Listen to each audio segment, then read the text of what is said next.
Market చాలా బిజీగా ఉంది. అందరూ తమకు కావాల్సిన వస్తువులను కొనుక్కుంటూ ఉన్నారు.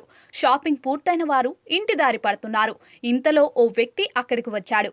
ప్యాంట్, షర్ట్, బూట్లు వేసుకొని కళ్ళజోడు పెట్టుకొని ఓ అధికారిలా ఉన్నాడు.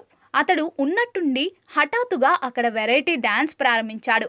అతడి డాన్స్ చూసి చుట్టుపక్కల ఉన్నవారు షాక్ అయ్యారు. ఆ వీడియో నెట్టింట హల్చల్ చేస్తోంది. వైరల్ అవుతున్న ఆ వీడియోలో ఓ వ్యక్తి మార్కెట్లోకి వచ్చి ఉన్నట్టుండి వణికిపోవడం ప్రారంభించాడు.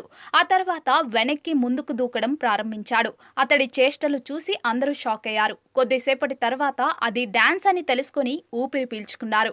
అతడి చేష్టలు చూసి మొదట భయపడిన వారు తర్వాత నవ్వుకున్నారు. అతడి డాన్స్ ను ఓ వ్యక్తి వీడియో తీసి సోషల్ మీడియాలో పోస్ట్ చేశాడు. ఆ వీడియో సోషల్ మీడియాలో వైరల్ అవుతోంది. ఈ వీడియోకు మిలియన్లలో వ్యూస్ వచ్చాయి. 43,000 మందికి పైగా ఈ వీడియోను లైక్ చేశారు. ఈ వీడియోపై నెటిజన్లు భిన్నాభిప్రాయాలు వ్యక్తం చేస్తున్నారు. అతడి శరీరంలో 440 వోల్ట్ల కరెంట్ ఉన్నట్టుంది. అతడికి మూర్ఛ వ్యాధి ఉన్నట్టుంది. అతడు మనిషా లేక మిక్సీ గ్రైండరా? అంకుల్ డాన్స్ కంటే అతడి కాన్ఫిడెన్స్ గొప్పగా ఉంది అంటూ నెటిజన్లు కామెంట్స్ చేస్తున్నారు.